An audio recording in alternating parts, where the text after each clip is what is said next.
So the East African Community pamoja bid ni bid ya AFCON 2027 ya Kenya, Uganda na Tanzania. Vile unavyojua ni kwamba hii Afrika Mashariki haijawahi host Cup of Nations miaka yote. In fact, region yote ya Sekafa haijawahi host Cup of Nations. Na tulionelea kwamba na mapresident wenzangu wa Tanzania na Uganda kwamba ni muhimu sana huu wakati turudi kiwanjani tena, especially pande ya Kenya, kuonyesha dunia kwamba tunaweza. Lakini muhimu ni kwamba tukifanya AFCON, nchi zetu tatu zitakuwa na uwezo wa kujenga viwanja vinavyotakikana, na baada ya AFCON hivyo viwanja vitasaidia watu 150 milioni katika Eastern Africa.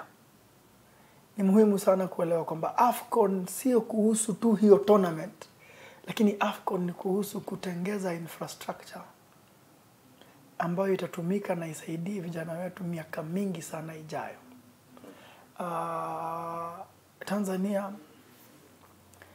wako na uwanja mmoja Benjamin Mkapa, wako na kiwanja pale Zanzibar sasa wanaitengeza vizuri, na wako na uwanja sasa Arusha ambao wataujenga completely kutoka scratch. Sisi tumepropose Nyayo National Stadium, Kasarani National Stadium, International Stadium na Kipkeino. Na tumechagua Kipkeino kwa sababu kuna hoteli 5 star Eldoret na kuna airport. Lazima mahali unaweka uwanja wa AFCON kuwe na airport, ndio kuja na kuenda kwa timu iwe rahisi, usichokeshe wachezaji na long road trips. Ni important sana. Kwa hivyo tulishikana na tuka express interest 2 months ago, na interest yetu ikakubalika. Tunashindana na Algeria, Egypt na Botswana. Botswana walikuwa wameshikana na Namibia, Namibia wakajiondoa. Kwa hivyo sisi tunaona kwamba bid yetu ndio strongest. Kwa nini? Kwa sababu Algeria wamehost CHAN early this year, na sasa hivi wana host under 17. Sasa sisi tunaonelea kwamba AFCON 2019 ilikuwa Egypt. Kwa hivyo bid yetu ya East Africa pamoja bid, kama tutaonyesha kwamba tunaweza kwa miaka miwili ijayo, kuna muda pia sasa, kwa sababu 2027 tunahitaji miaka miwili kutengeza. Sasa Uganda watatoa viwanja viwili, wako national stadium yao sasa, na Mbole inaisha, na wako na nyingine wamechagua inaanza scratch, na wao washaanza kazi. So kila nchi itakuwa na viwanja vitatu, 2 na backup. Sisi Nyayo na Kasarani ndo main stadium, lakini Kipkeino ni backup. Training grounds tuko nazo. Tumechukua Kasarani Annex, utalii, Police Sacco Stadium, Ulinzi na Jamhuri. So teams zitakazocheza Nyayo zita train Police Sacco na Ulinzi. Teams zitakazocheza Kasarani zita train Annex na utalii, na marefari wata train Jamhuri. Kwa hivyo hapo tumemaliza. Eldoret pia tuko na viwanja 3 moja ya marefari na nyingine 2 za training za viwanja, timu 2. Sasa ni muhimu kuelewa ni kwa nini tupo hapa. 1996 tulipewa na aliyekuwa president huo wakati wa CAF Issa Hayatou, tulipewa Cup of Nations na tukashindwa kudhibiti viwanja. South Africa ikachukua na South Africa ikashinda. 1996 nilikuwa shule bado. 2018 unakumbuka mambo ya CHAN? No. Tulipigania sana CHAN na hatukuweza kwa sababu Kenya ilipoteza muda mwingi hata kabla nije kwa ofisi, kabla kuanza kushughulikia viwanja. Na sasa mtu anaweza kuuliza, kwa nini tunafikiria sasa tunaweza? Ni commitment gani ambayo unaona mambo yatafanyika tofauti wakati huu? Kwa sababu 1996 hatukuweza. 2018 hatukuweza. Kwa nini sasa? Nitakueleza kwa nini. Kwanza, na ndio ni kwamba tumeshikana nchi 3. Kwa hivyo hatuhitaji kuwa na viwanja 6. Viwanja 6 is too expensive kutengeza viwanja 6 kwa hiyo level. Level ya juu sana. Na nitakueleza kiwanja inahitaji nini. Viwanja 6 kwetu ingekuwa ngumu kwa sababu ni timu 24. Tunahitaji muda sana kufanya hivyo. Lakini viwanja 2 Uganda wakichukua na Tanzania wachukue, inafanya iwe rahisi. Ya kwanza. Ya pili ni kwamba sasa East Africa haijawahi host Cup of Nations, na bidders wale wapo Algeria na Egypt. Mimi ukiniuliza watakuwa tu standby, lakini hawawezi kupewa mbele yetu tukionyesha kwamba tunaweza. But muhimu zaidi nini kimebadilika ni kwamba tuko na serikali na president ambaye wiki 2 zilizopita amenionyesha kwamba mambo yamebadilika.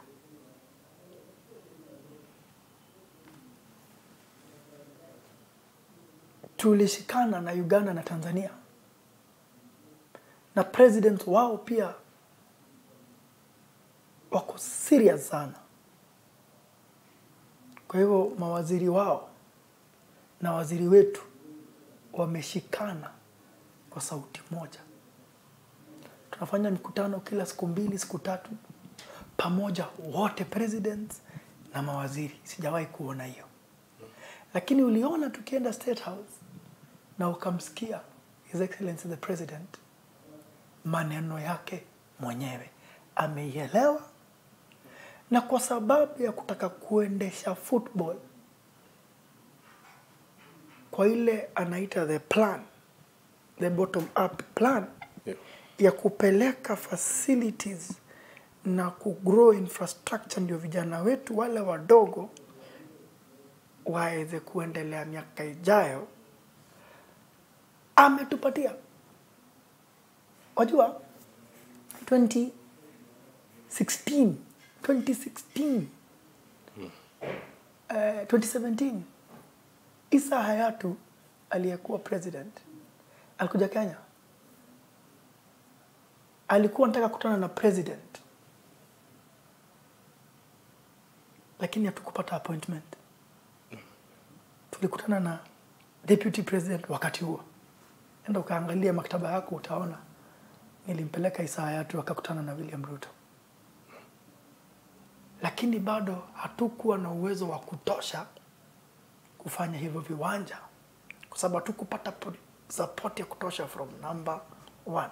Sasa kutoka the beginning president ametuuliza mnahitaji nini? na amenipea commitment na waziri kwamba amemwambia waziri fanya. Jenga hivi viwanja umalize na guarantee inayohitajika ya pesa operations peana. Na akatia kidole na umeona kwamba Jumatatu iliyopita tumesimama naye. Na sasa yeye ndio number 1 champion wa hii bid. Hayo ndio mambo yamebadilika Kenya. Kwa hivyo niko confident ever more so than before. Kwa sababu ya hao mambo nimekwambia. Na tukizungumzia mambo hayo, nazungumzia infrastructure. Advantage ambayo bidi ya Egypt na pia Algeria wako nayo ni kwamba they already have existing infrastructure yenye ilifanya AFCON 2019, Algeria juzi pia. Disadvantage tuko nayo kubwa ni infrastructure. Tayari umezungumzia viwanja ambavyo vimekuwa marked, but how much work needs to be put in kwa kisha Kasarani, Nyayo and Kipkeino zinafika standards za CAF, manake bado ziko mbali sana. So there is a lot of work that needs to be done. And I will tell you, for both Nyayo and Kasarani, the first thing we need is that we need proper international level lighting so that you can play at night. The lighting which is there in both is not good enough. In fact, in Nyayo, there is no lighting. So the first item, tunahitaji lighting na backup ya lighting. That is pretty expensive and big job, but can be done quickly. Ya pili tunahitaji, Nyayo inahitaji roof. Tutaifunika Nyayo ndio mvua ikiwa isinyeshe watu. Kwa sababu Cup of Nations sio mchezo. Production yake ya picha ukiweka roof ni tofauti sana bila roof. Nyayo na Kasarani zinahitaji ticketing system and infrastructure. Zinahitaji ticketing software. Unaweza ukaprint ticket. Unaweza ukamark kiti ile mtu anaenda kukaa. Ukaprint ticket ya hii area na hii area na hii area. Na hiyo ticket iko na barcode. Ukija mechi, ukitap kwenye mlango, inakufungulia mahali utakwenda kuketi. That is a lot of work. Kwa sababu lazima hiyo kiwanja yote ikuwe wired na iwekwe software ya ticketing ya mahali mtu anafaa kufunguliwa. Alright? That is for both of them. Then sasa tuje kwa the surface itself. Nyasi. Uwanja wa Nyayo ukiangalia saizi ni bumpy. Hiyo nyasi itatoka ije nyingine afresh miezi maybe 6 ama 7. Tutaifunga Nyayo. Tutaifunga Kasarani. Tutoe hiyo mchanga yote. Tuweke nyasi mpya kabisa. Ndio maana tunajenga viwanja vitatu. In case moja isiishe nyingine. Kuna vitu zingine kama technical bench, kama sitting arrangement, kama VIP, kama media tribune, kama idadi ya vyoo na bathrooms kwa changing rooms na medical area. Ziko kidogo kidogo Kasarani na Nyayo, but havitoshi. Zote zitabadilishwa. Kwa hivyo ni kazi kubwa. Lakini Kasarani haihitaji roof, for example. Kasarani iko na vitu tayari zimesonga. Viti hazijafika level right, but viko ni kurekebisha na kuongezea. Lighting ni ya kutoa na kuweka nyingine. Drainage. Sasa ni hiyo nyasi na drainage yake ni ya kutoa na kureplace. Ni kazi haikumaliziwa kwa sababu ya lack of seriousness kwa previous work that was being done there. Kwa hivyo hivi viwanja vyetu viwili waziri amenihakikishia kwamba anaanza kazi immediately. Sisi upande wetu hatuwezi kuvijenga stadium. Lakini president amempa mandate waziri nikiwa. Unajua si mambo nimeambiwa. Na waziri amenihakikishia kwamba anaanza hiyo kazi immediately. Nimekwenda na yeye jana, nimekuwa naye Kasarani. Yeah. Na amewapatia mandate wanaofaa waanze kuleta contractors, kuadvertise, kufanya tender immediately, ndio miaka 2 ijayo tumalize hivi viwanja viwili na ile Kipkeino. I am way more optimistic than before because I believe in the leadership I have now and the actions they have shown me in these 6 years I've been here. I have not seen someone else. Now, you spoke about Egypt and Algeria. Yeah. It is true. They have the infrastructure ready. Yeah. But we cannot be playing football in the northern zone all the time. We can't. It is in the interest of CAF kuleta football East Africa. Football imekwenda South Africa. Imeenda Southern. Football imekwenda Central Africa. Football imekwenda West Africa. Football haijakuja East Africa. Ni wakati wetu. It's time for East Africa. That's what we are. That's actually the mantra of the bid, that it's time for East Africa.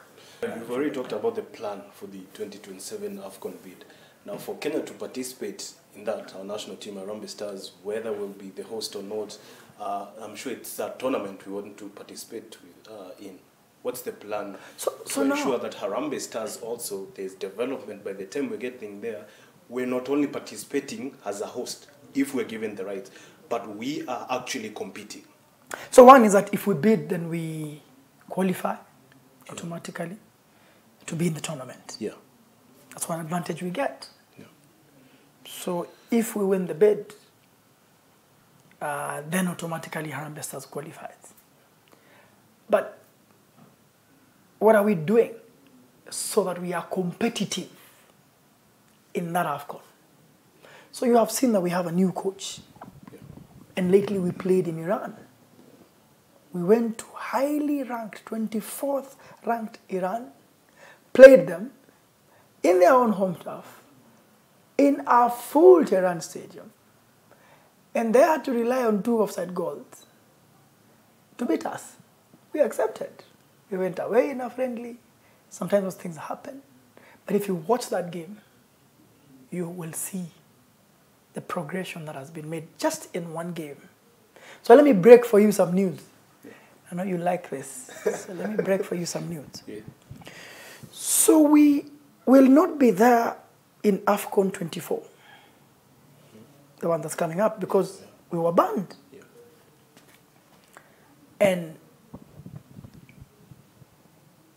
you know, we were in the same group, Namibia, Cameroon, Rwanda. But we won't be there in January. It's a bad thing, but it's a blessing in disguise. Why? Now we have enough time. We don't have competitive football for Harambee Stars until perhaps March next year. So what has happened is that now we are putting in the work to work on the team with young players and the players who have been there. And as a result, and I'm breaking this to you now, Kenya is going to a 4-team tournament this June, on 8th and 9th of June, in Mauritius, playing Mauritius, Pakistan, and Djibouti for 10 days, 3 matches. We went to Tehran, we played in Iran. Now we are going to play in Africa, in Mauritius. The coach wants to see his team, to construct his team, because 27 is not far. It's 3.5 years away, 4 years away. True. And so if a player is 24 today, they will play in 27 if they keep that level. If a player is 24, 25 today, they will play in 27. And so the coach wanted intense training, and we will continue. You will see us playing in Europe. in this period of time in preparation for 25 AFCON. But more importantly, to prepare the youngsters.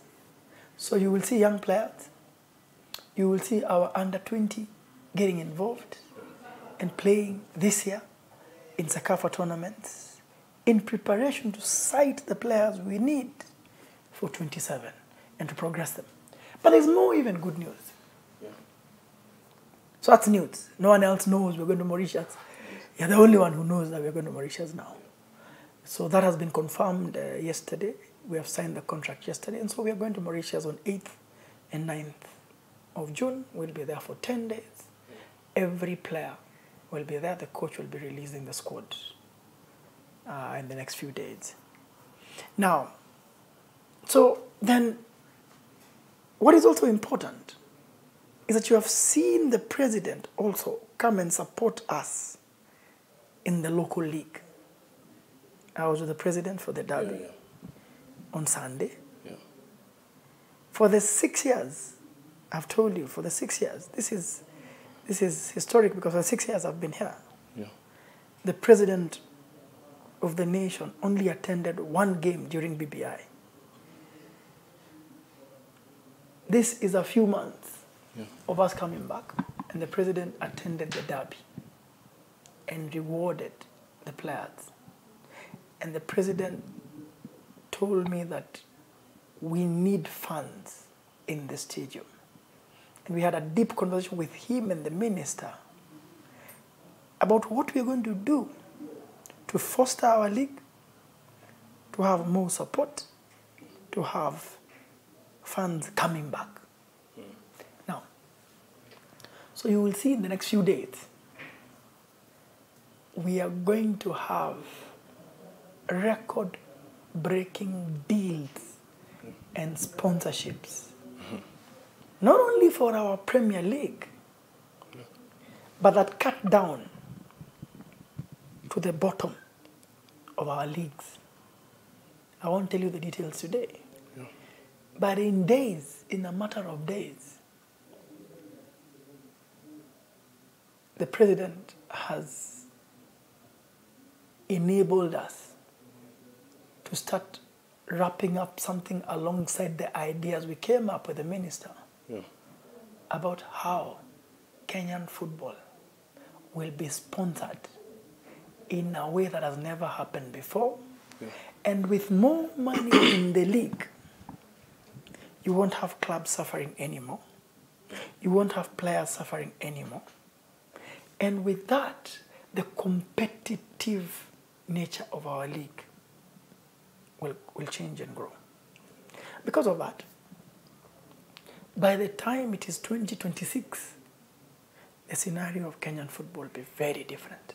So not only are we working on the AFCON, but because of this enabling environment that the government is now doing, when we wrap up this that we are doing around supporting the infrastructure and the officials and players and everyone within the game, so we can be even more professional, which we had begun to do, I believe that we will then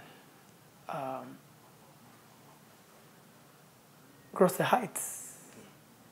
And that is what will grow our young players for 2027. But beyond 27 is for 2030 World Cup.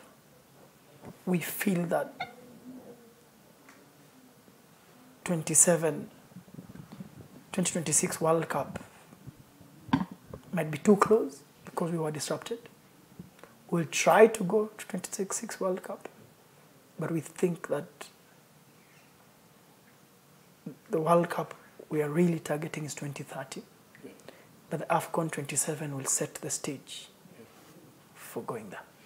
We talk about young talent and the plan for Harambee Stars going forward, especially to the 2027 AFCON and the upcoming tournaments. And you wonder where the disconnect is when it comes to the national team selection. There's always issues. For example, last time, the friendly we were playing against Iran, our top scorer in the league, the FKF Premier League, didn't even make it to the final squad, and the coach had a lot to say that in terms of talent. Do you believe, is it that we don't have talent in our league, that we always have to use almost 80% of our team has to be from players who play internationally, so outside our local league? I'll tell you. Where's the disconnect? So I'll tell you. Look around the world and study. Look at the Moroccan national team. Do the players play at home? They don't. Look at the Brazilian national team. You normally have one player in the national team playing at home.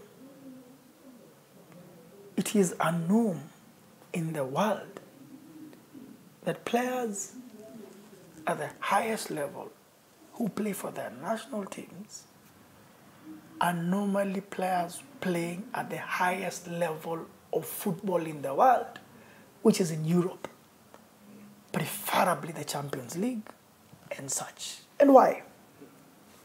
The level of our league is not at that professional level. You watched City Madrid. Look at the level of the stage, the quality of the stage, the quality of the opponents. We are a long way from there. So if one of our players plays there, automatically become an automatic choice for us. Now, and so that's why I've told you, what are we doing to ensure that this will change in future? Is what I've talked about, what we are packaging, so we can lift the standard of our players, so we can lift the standard of our coaching.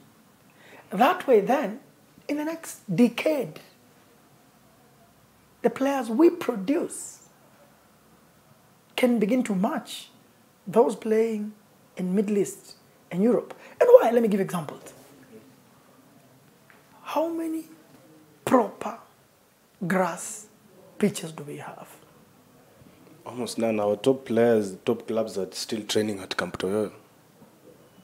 So then, don't you think that relates to the quality of players we have? I just told you that Nyayo is bumpy. Yeah. I was there on Sunday for the derby, and you can see the ball is bouncing away.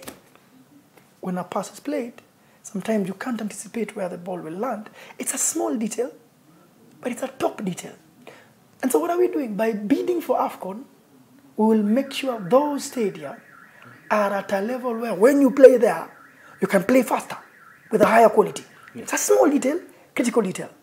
So the younger kids coming through in under 20, under 18 will begin to play on those surfaces. And that's why we said infrastructure is important. All right? So if you look at that, it then follows that the player who's playing at a fantastic surface every day stands a better chance than the one who doesn't. All right? And that's why you're seeing that when you look at our level, the coach will give you a lot of details. He'll tell you about the speed of the league. He'll tell you about the physical nature of the league. And he has spoken about these things and explained to you guys. So for me, how I see it is that it's not a bad thing to have the players playing outside coming to play for our country. It's their country as well. They're the most professional. The challenge is, how do we solve to ensure that the kid who is today 16, when they are 24, they will compete with the one who is in Europe, that is Kenyan. And the first step is bidding for the Cup of Nations so that we have the right standard of quality pitches in terms of training pitches and in terms of the fantastic pitches we are going to create, and then going to the grassroots. And you will see some of the teams. Now they are recruiting young players, 18, 16, 17, because they have realized manufacturing players is the more lucrative area than even winning the league. When we begin to think like that, the whole infrastructure changes. And then in a decade from today, we will achieve that. To another topic that has really affected our league, match fixing. A few weeks ago, I think you were the Parliament or Senate, and with a suggestion to criminalize match fixing. Is it really the only solution that we have right now to ensure that we completely deal with match fixing? Has FKF been that overwhelmed that there's no other way right now to deal with match fixing in this country, apart from criminalizing it? So what happened is that there was a little bit of match fixing before in Kenya. Yeah. But when we were banned during the caretaker committee days, Yeah. it became a disaster. We have evidence to show that the football under the caretaker committee days was a betting bonanza. It's really sad. But there was nobody with the right understanding, with the right tools, mandated to tackle it. Because the caretaker committee could not. And we said so. So that really became very serious. So when we came back, working with FIFA, because FIFA is so serious with this, we were able to suspend 27 players and officials within 2 months, where there was evidence that they took part in match fixing. And those cases are ongoing to date. Indeed, you have seen players take us to the tribunal, and you have seen us win. Now, are we overwhelmed? No. But there is no clear law in the country that can deal with match fixing. You start going into other laws that deal with criminal nature, maybe stealing or obtaining money with false pretenses, stuff like that, because there's no law. And what is the example? You have seen 2 months ago, one of our clubs, City Stars, did very well to bring forward people who were trying to fix matches. And guess what? When they were taken to court, because there was no law, they pleaded guilty very quickly. They were fined 200,000 shillings. They paid on the spot and left the country.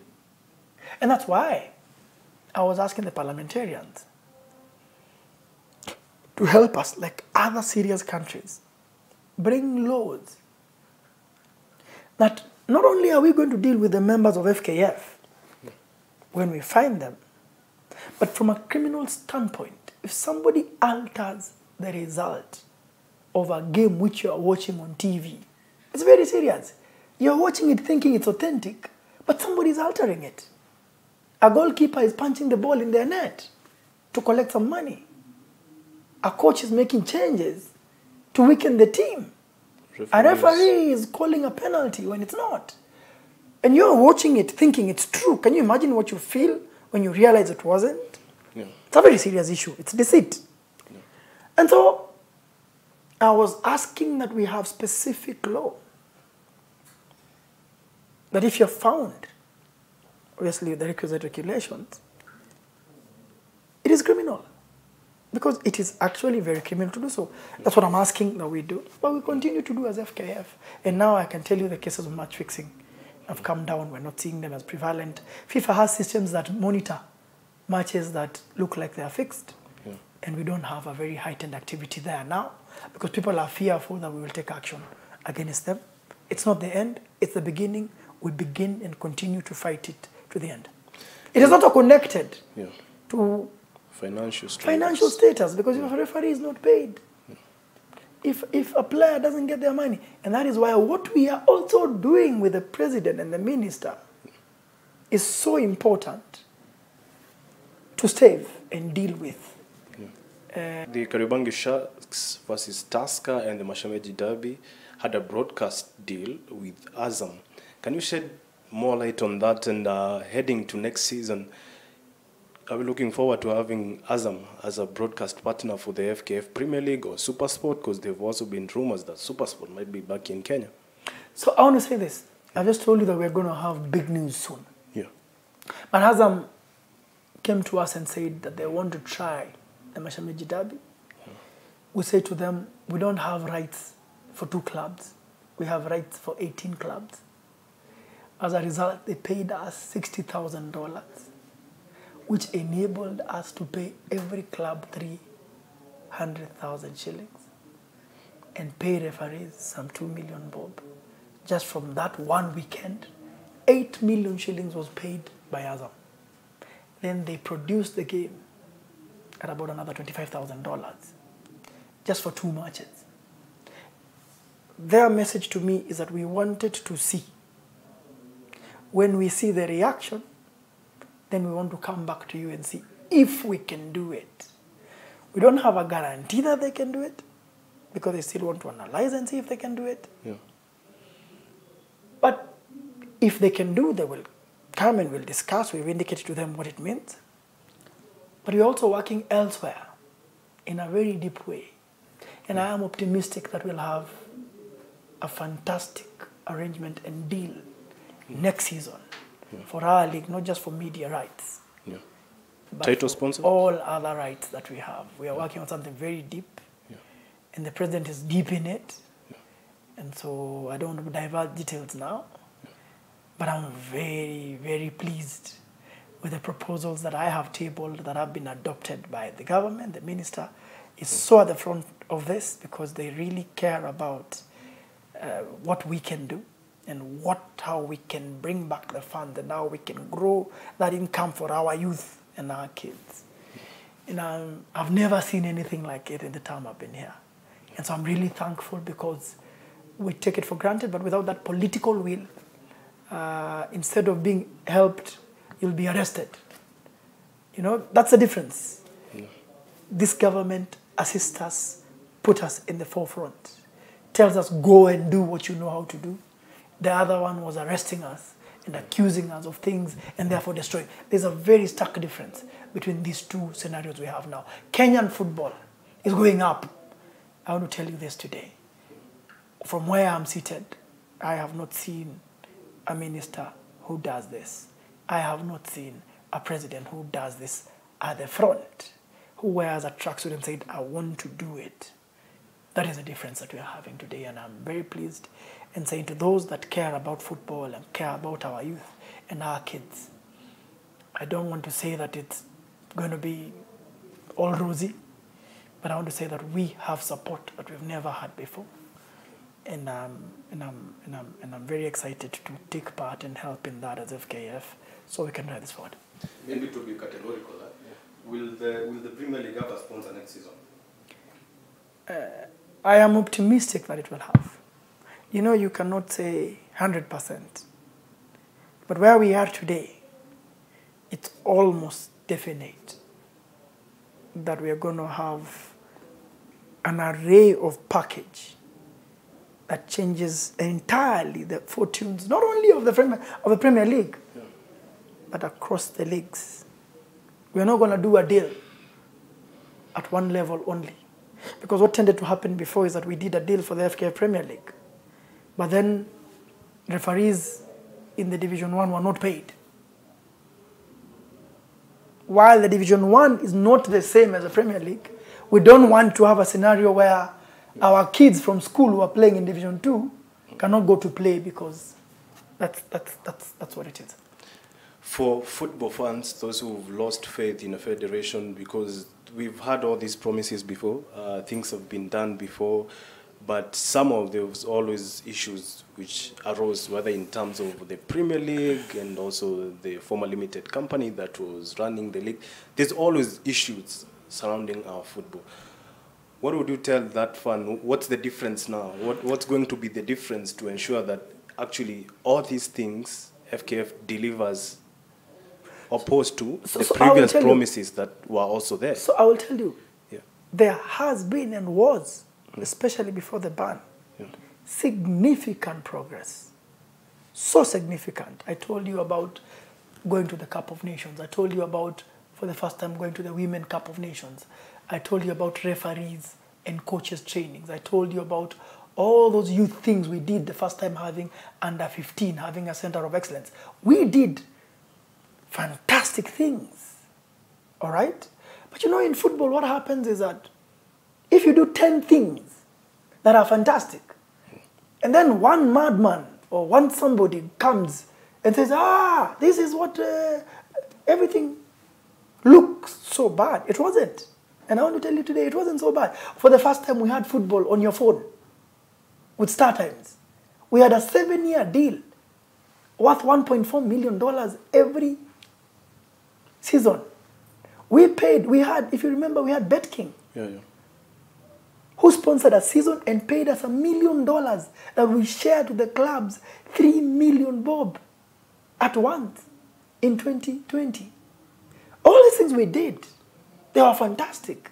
So yes, there will be a fan who looks at Harambee Stars and says, but if you're a football person and looked at the progress we made, progress is not like this. Because you need a child to grow, to become a superstar. Progress is progressive. That's what we have done in Kenyan football. We were short for nothing. Now we're exonerated. That is behind us. We don't want to go back there. We had 7 sponsors. And within 2 months, 2 of them are back. Within 2 months, 2 of them are back. Yeah. Talk to me in 6 months. And let's see how many more are there. You understand what I mean? And let's see how much we're putting in. And I can tell you that very soon, maybe the president himself will break news that will be record-setting in this country for where we want to go and what we will do locally in the league. Forget about the AFCON bid. This is what the difference is now. I know some people will not believe. I don't ask them to believe before they see. I say, let's wait to see, and then you can see whether it's to be believed or not.